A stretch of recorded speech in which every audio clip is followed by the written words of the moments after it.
Coming up on this episode of The Extra Mile. That has been a very successful project. It has functioned well. It has reduced the crashes in a manner that we hoped it would. So really since then, that was the one that kind of helped us open the door and show the people that we talk to about these kind of projects that this can work and it can be successful, not just from reducing crashes, which is the main benefit, but also how it operates. The goal of MDOT is to move cars from A to B safely. Hey football fans, game day is here.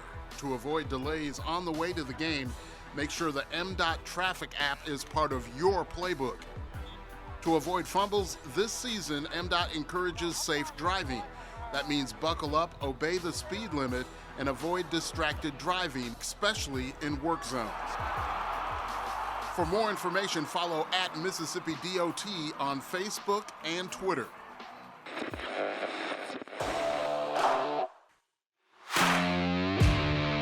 That's nearly $2 billion, and that's money that's going to be spent on improving safety, enhancing mobility, and improving economic growth and development in the state of Mississippi. Yeah, and with this historic funding from the legislature, new construction will be popping up all over Mississippi. MDOT presents the Extra Mile Podcast. Men and women of the Department of Transportation are up to the task and up to make sure that we deliver a product that the taxpayers can be proud of. So I'm ready for us to go to work. Welcome in to another edition of the Extra Mile Podcast presented by the Mississippi Department of Transportation. I'm MDOT Deputy Director of Public Affairs, Paul Catul, and as always, I'm joined by my co-host, Will Kraft, the Director of Public Affairs at the agency. Listen, a few episodes back, I mentioned it, we appreciate all of our guests on the show, but it's really nice to be able to feature some of our own folks, our hardworking, talented engineers, other positions here, and we've got a great one on the show today. We've got State Safety Engineer Mark Thomas, who really worked his way up in the agency, started as an engineer in training. I see he was a safety engineer, assistant state safety engineer, and now in charge of the Highway and Rail Safety Division. So, Mark, thank you so much for coming in and speaking with us today and being a part of the Extra Mile Podcast. Sure. Thanks for having me here. I'm sorry you couldn't find anybody that met some of those criteria, like talented and all that, but glad to be here to talk to y'all. No way. You were the man, Mark. So listen, We'll just get started right off the bat. Tell us about your position and really about the division, the Highway and Rail Safety Division. Okay. So we're a fairly young division. We've only been our own division since 2019. We used to be a part of traffic engineering, like you mentioned. We were a subsection of traffic. We split off as Highway and Rail Safety Division. We have since shed the rail part. So in 4 years, we've managed to change names twice. So, but we focus, it's right there in the name. Our job full-time, 40 hours a week, is highway safety. One of the things I think that people don't know about what we do is, when you think highway safety, work at MDOT, you think about state roads. We're working on interstates, state highways, which that is true. That's a large part of what we do and what we focus our time and attention on, but we actually cover all public roadways. Okay. We operate for the state what's called the Highway Safety Improvement Program, which is a federal program. It's a part of pretty much every funding legislation that I can remember. We have dedicated funding through that, but we also are charged with that task, which is trying to improve safety within the state by reducing fatal and serious injury crashes on all public roads. So that's something we definitely take serious. What does that look like? So, when you guys are getting ready, are you just analyzing a project that's upcoming? How can we, improve or add safety features to this route, or is it existing routes? When do you guys get involved on projects? It takes a lot of different shapes. So I can believe it. Because we have our own dedicated funding source, we have the opportunity to go out and identify our own projects using crash data. Okay. So the Department of Public Safety is the official record keeper for all crashes in the state. They have what's called the e-crash system, which if a sheriff goes out and works a wreck, if MHP works a wreck, when they're done with that information goes into their database. Every night we get a copy of that through an agreement we've had with them for years. The personal information is not taken in our system, but we get, what happened in the crash, what were the contributing circumstances, and we look at those through our own analysis purposes to try to find, where do you have hot spots, where do you have issues, and then we go out and either identify a project that we can fund, or a district may bring us something, hey, we've got an existing project we have planned, what safety components can we add to it? And that's really been something we've been fortunate to see, especially in the last couple of years. We have had so much support for what we do from administration, the DEs, really every division that we work with, to reach out to us proactively and say, hey, how can we incorporate safety into this project, even if it's not an HSIP project? And forgive me, we may bounce around a little bit here, but I think, as I mentioned, I'm going to be a true student for this show because I have lots of questions that I actually do not know the answers to. So, as you mentioned, roadways, highways, you'll get into like pedestrian safety too, right? Yep. Okay. Yeah, pedestrian safety is actually a big focus right now. It's been a focus for Federal Highway and our federal partners, and it's something that we've taken seriously too within the state. Now, as we'll talk about a little bit, October that's coming up is Pedestrian Safety Awareness Month, but, our pedestrian issues in the state are somewhat unique, and that's something that we've tried to convey and also reach out to other states. That's a good part of this job is there's one of our group in every state, so we try to use each other to say, hey, are y'all seeing this in your state? How are you addressing it? When you think about pedestrian crashes, you think about, you're in a downtown area like where we are here, somebody crosses at a crosswalk and they may be unfortunately hit by a vehicle. In Mississippi, we're a rural state, so pedestrian crash issues in our state may mean somebody was walking the edge of a roadway at 2 a.m. when it's dark, they've got a dark shirt on, and they were unfortunately hit by a car, sideswiped, whatever that may look like. So, it's a challenge. A lot of these things, as an engineer, it's a problem you're trying to solve, and there's a lot of good resources out there that have answers for us, but that has been one of the things that we've been working hard to try to identify lately, but it's certainly a challenge to try to figure out how to fix those unique issues. If you pay attention to the news, it seems like people are trying to cross the interstates too. That right. Seems to be a problem, correct? Yeah, we're seeing some of that. We've even seen it here in the metro area where people make that unfortunate decision. It's actually illegal to cross the interstate. Those roads are designed fully access with no access allowed. It's access control. Excuse me, I got my words twisted there. And the intent is to move vehicles, right? And so by introducing a pedestrian into that environment, it creates a big issue. Speed is a big factor we talk about. Really, in any crash, the higher the speed, the worse the severity can be. It kind of makes sense when you think about it because of the kinetic energy in a vehicle when you're driving at certain speeds. Speeds are they're not higher anywhere in the state than they are on interstate. So something we've been trying to get our arms around. How do we tackle that? How do we reach out to those groups that are making those decisions and try to encourage them not to do that, but also are there any things that we could potentially put out there on our own to prevent them from doing those things? Sure. Please don't cross the interstate. Yeah, Please exactly. do not do it. And then, talking about pedestrian and otherwise, before we kind of get further into the October specifics of it, safety project types, I think you may have touched on that already, but what kind of different, types of projects are you guys working on? I think you kind of, you've talked about some of those. Anything we've missed, I guess, maybe I should say. Sure. So this is a broad generalization, but our projects mostly break down into two buckets, which is intersection projects and section projects. So when you think about a rural road, I don't know where you guys are from in the state, there's probably a rural two-lane highway that goes from the interstate out to where you used to live, or the small town we may be from. We look to improve those, and that's mostly to try to treat, lane departure crash issues, which somebody runs off the road, hits a tree, somebody crosses the center line and hits another vehicle. That's a lane departure crash. And when we do a lot of statewide analysis, that's a crash that we see. It's very common. And again, we're talking about speed. Speeds are higher out there. So it's a lot of times it results in more severity. So that's a priority for us is how do we reduce those crashes? How do we prevent them? And the other one is intersections.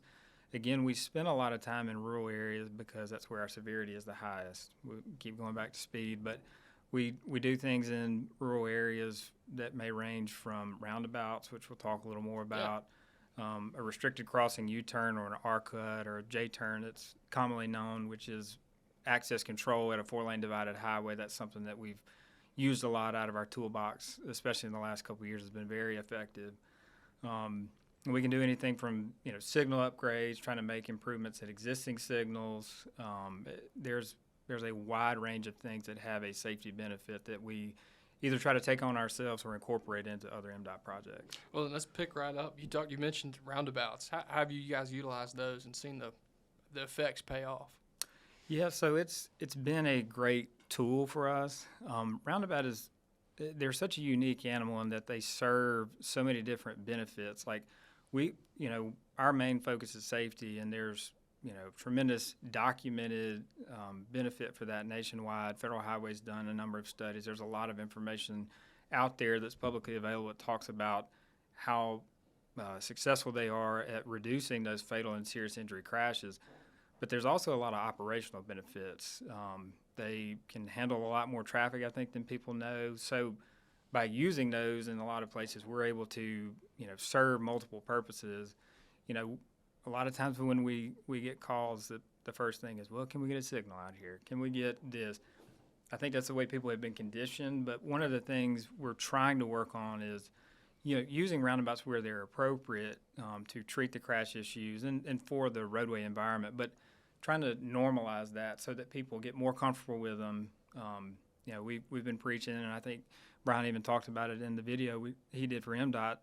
The rules of a roundabout are much simpler than they are signal. We're just all used to signals. So our hope is that through the normalization of those and putting them out in more communities where they're needed, that eventually people will come to appreciate them and even like them, which is what we've seen in areas where we've been able to install them so far. I'm a huge fan. You're supposed to hit that thing about 65, right? That's how it works. Mark.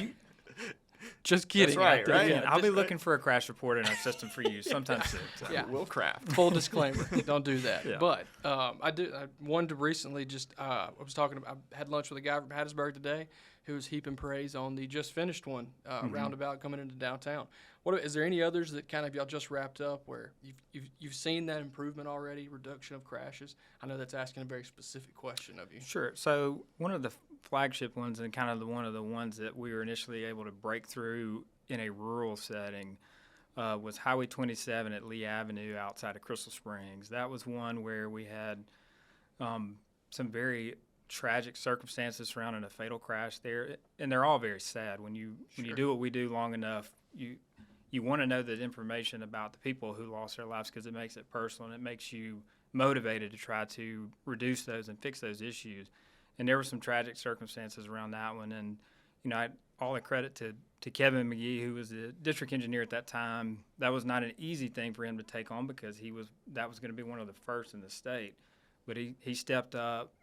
Brian Hovanek and others worked hard on that. And to the credit of the mayor at that time, I'm not sure if she's still there or not, but she bought in. And that has been a very successful project. It has functioned well. It has reduced the crashes in a manner that we hoped it would. So really since then, that was the one that kind of helped us open the door and show the people that we talk to about these kind of projects that this can work and it can be successful, not just from reducing crashes, which is the main benefit, but also how it operates. The goal of MDOT is to move cars from A to B safely. If you can't move them from A to B in an efficient manner, that is a big part of it. It's something we take into consideration. But again, roundabouts have so many operational benefits that you can easily meet that goal. I'll take it over a red light any day, personally. Absolutely. I'm with Will. Big fan of roundabouts myself. And you mentioned it, a video. Go to at Mississippi DOT, Facebook, Twitter. There's a really great video that you mentioned Brian Hovanek as well, my fraternity brother. He did the video, and it'll sell you on roundabouts. Go check it out, Facebook and Twitter. It's really, really great. I want to move on a little bit. So there's a safety education element to what you guys do in your division. So there's a team that will go out, do things like rollover simulators. I think there's even some kind of drunk driving simulator. Talk about that program. So we've got a really great group that does safety education for us full time, and the target is really to get into schools. That's where we're looking to get, and events that are surrounding kids at younger ages who are either coming into being ready to drive, or even those kids that are just passengers. We're trying to explain to them the consequences of not wearing your seatbelt, of distracted driving, drinking and driving, those kind of things.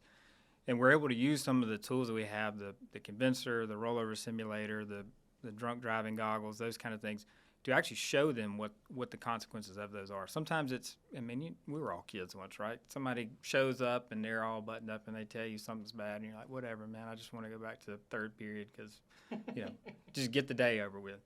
But if you can show them the effects of that, I think it's more effective. And that's something that's important to us because, we're seeing that if you can impact that next generation, number one, they're going to go to their parents and their grandparents and try to change their habits, which is often harder to do than it is at a younger age. But we're also trying to get people bought in their generation so that as they grow up, they can continue that cycle and we can have less people doing those kind of risky behaviors. Yeah, and Paul mentioned the rollover simulator. Is that do we do that specifically? We participate with that? Mm-hmm. I need to go experience the rollover simulator. Are you physically in something, or is it like 3D? Well, there's a dummy that's in the vehicle that shows you, as they spin the cab, you can see Now I'm gonna expose myself very silly here. So I want to simulate being in the rollover. You actually wanted to get in the roller and be thrown out. I want to be like at the fair ride or something. I don't want to be thrown out. No, come on. Yeah. But all that stuff, and I completely agree. I think we talked about this on the show before. At some point, and don't quote me on these statistics or charting here, but it seems like I remember looking a couple of years ago, and we've got lots of conditions and things that affect people in the modern world, and especially in America, but things like traffic fatalities were still, some of the highest fatality rate things that we were dealing with as a country. And I really feel like there's just been a lot lost on driver education for young folks. It's almost kind of like, great, you're 16, you go up here, you pass this test, get your license, you figure it out as you go, which is horrifying a little bit. I think Elon, to give Elon Musk a shout out here, but like he said, 20, 30 years from now, we might look back and be, just mystified that everybody drove 2,000-pound death machines. We just gave licenses out. But, I love the further education on the young folks. You're talking about, remember being in high school. Some of us still look like we're in high school, apparently. I keep getting aged down here. But, sunshine. I'll take it, though. Before I forget, talking about, kind of moving forward as well, but talking about safety education. One of the big programs that you guys have coming up October, I know we've talked about it, but Buckle Up, Phone Down. Yeah. I think that kind of fits hand in hand what we're talking about. It does. And a little bit about Buckle Up, Phone Down. I became aware of it last year. We were at an AASHTO meeting, and a representative from Missouri DOT was there, and that's actually where it was born. And it's a simple thing. It's literally there in the title. The goal is to try to increase awareness and try to get people bought in, make commitments to every time they get in the vehicle, the first thing they do is that they buckle their seatbelt and they put their phone down. And even here in the state, the reasons why we've talked with y'all and others within MDOT about the importance of buying into that is because our own crash data bears that out as an issue here in the state. We're actually in the process of completing our newest strategic highway safety plan, and we've done the data analysis as a part of that. In the last 3 years, over 50% of the fatalities and serious injuries in the state have been either a driver or an occupant that was not wearing their seatbelt. So, we do all these surveys that say, well, 90% of people in the state are wearing their seatbelt, but we can show, unfortunately, with the crash data that the consequences are very real for those things. Now, it's more difficult to track whether or not somebody was distracted. For the officer, a lot of times, especially when there's a severe injury, you can't ask somebody who's unfortunately passed away if they're using their cell phone. There's not a lot of legal backing of that. Even if they're, in decent shape, a lot of people are not going to admit to an officer that they were using their phone. But we all know anecdotally that's an issue. I ride in on the interstate every morning, and I can look over to my left or right and see somebody who's doing 75 miles an hour with their phone here, which is just perplexing. But again, that is why we feel like the program is so important, and why we're wanting to participate in the state is because it's an important message and one that we think can be impactful towards those things. And I want to shameless, this is my phrase here, but shameless self-plug here, talking about buckling up and being properly situated in the vehicle. Car seats, kids, toddlers, little ones. I've done it myself. You're just going right down the road. We don't have to clip in and worry about it. But Many of you might know my wife being a pediatric ER nurse over at Batson. She tells us over and over, every time they see a kid or, some of them come in with a crash, the vehicle might just look like a crunched up box of paper, but that car seat was held intact and it's fine, and the kid's going to be fine, over and over and over and over again when they see that. So buckle the kids up, put them in the car seats, same concept, buckle up, phone down. I know it's an extra step, sometimes not quite as easy, but in the event the worst of worst happens, everybody's going to be safe, hopefully. 3 seconds to save your life, right? Yeah, absolutely. And a lot of people don't know you can go to your local fire stations. There's a lot of resources where people will literally make sure the car seat is put in correctly for you. So a lot of people feel the pressure, well, I don't know how to do this right, but it's worth that trip to make sure it's done correctly. I can't imagine. Yeah, that's a tough scenario to come through afterwards. And just piggybacking small off of that note, we do have Halloween coming up. We've been talking about pedestrian safety and whatnot. So, be on the lookout for the trick-or-treaters, right? And keep headlights on. I think I remember a couple of years ago there being a couple of incidents of, folks getting in accidents and whatnot with pedestrians and kids walking. So just something to be aware of. What else? You can think of anything else maybe be aware of that's coming up? Oh, yeah, what we're talking about with the savings time coming up. And those two things are tied together. I think it's important to hit on how impactful they are on each other. Dark crashes, especially for pedestrians, pedestrian crashes seem to increase at nighttime. The ones that we do see at nighttime, a lot of times it mentions that there's, the pedestrians wearing dark clothing. So we always encourage people, if you have to walk as far away from the roadway as you can, wear bright clothing, just make yourself aware, make the driver aware that you're there as much as you can. And on the driver's side, just be aware of that. A lot of us, we're making the same drives every day. We it becomes background noise. It's muscle memory. We're I've been on this road every day, but pedestrians, we're almost starting to use this tactic of telling people, you need to expect pedestrians where you would never expect them, because we're starting to see that be the case, whether it be on interstates, whether it be walking a roadway at 2 a.m. I mean, you almost have to expect the unexpected in that regard. It's like, I think Tom Hardy, said it once a couple weeks ago or a couple months ago. I look both ways before I cross a one-way street these days, because you just never know. But, yeah, absolutely. Deer crossings, again, kind of the thought process with daylight saving times coming around. It can get dark a little earlier, so be on the lookout for anything and everything that may be hopping out, kids included. Oh, yeah. Hopefully they'll all have their pumpkins and outfits on, have that orange reflectivity. But definitely be on the lookout out there. Do it for the kids. Before we move on to some fun questions, so I want to reiterate the distracted driving thing. I know you kind of mentioned it earlier, but it's absolutely insane. Like, I think it was yesterday morning, I'm looking over, and like you said, there's someone literally driving, staring down. That is so dangerous. So stop it, right? Right. And every year when we make this play, I do it personally too, and I tell people, I'm just as guilty of it as you are. Like, none of us are perfect. I don't ever want it to sound like preaching. It's very easy to look down real quick because it's just one quick check of your phone, but that's all it takes. That's what we try to remind people, and I think that's the importance of that campaign, is that if you actively think about it every time you get in the vehicle, then you're more aware of it than just saying, oh, okay, whatever, this is nothing. And the only thing that I'm doing 100% on this conversation is the seatbelt, and that's because I got a seatbelt ticket in college, and now for whatever, every time I sit down in the car, it's just I can't help it, but it's good problem to have, I suppose. Yeah. So, sure. Yeah. So any cops in Will's area, if you want to write him a distracted driving ticket, you're going to go ahead and give your address out real quick. Whoa. They're going to catch me lacking out there now. Well, fun questions coming up on board. The stuff that we ask everybody, maybe the most difficult to answer by some accounts. And at some point, we're going to break this out. We're going to get some MDOT polls and opinions. We'd like to know kind of what the listeners, what their favorites are, what the folks in the building. But for right now, we're going to ask Mark some of his favorites. I don't know how often you get out and get around the state so much, as some of our other guests maybe, but a local place to eat that you maybe a hole in the wall, not a super popular place, anywhere around the state or locally here that you just got to get to. There's a lot of good ones. It's not a hole in the wall, but I'm from Starkville. I went to school there, but I grew up there as well, and go back a good bit, unfortunately for football games, but also to see family.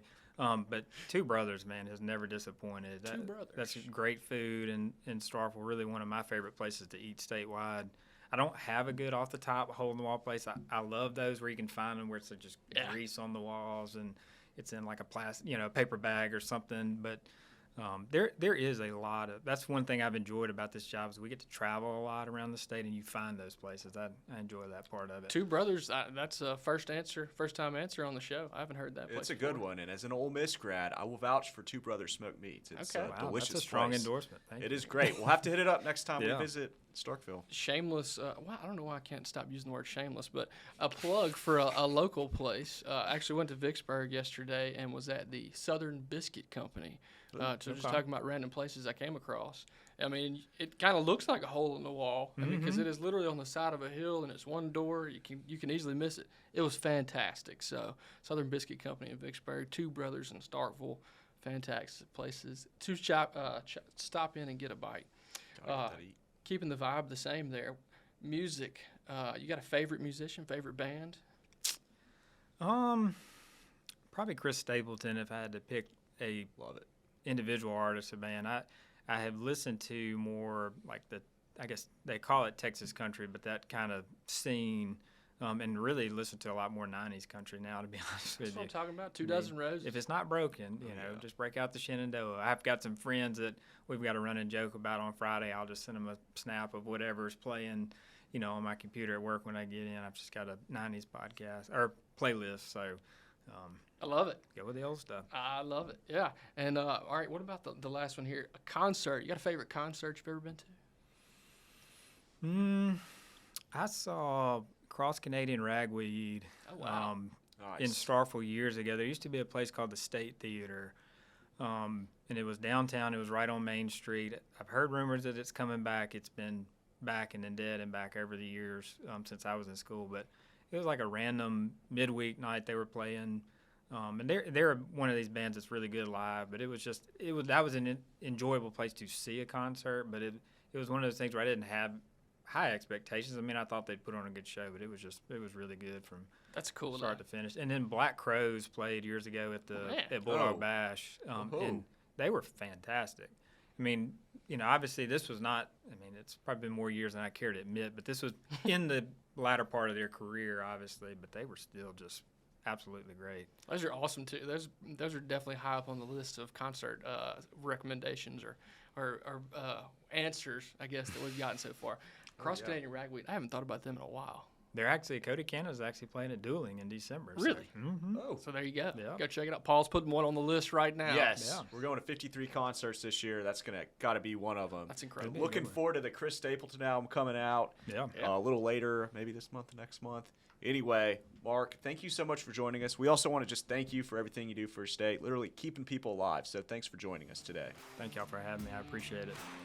Absolutely. We'll go ahead and wrap things up. We mentioned the social medias earlier. Follow us on Twitter, Facebook, Instagram, etc. At Mississippi DOT is the handle. Of course, you can watch and listen to episodes of the Extra Mile podcast by visiting gomdot.com/The Extra Mile.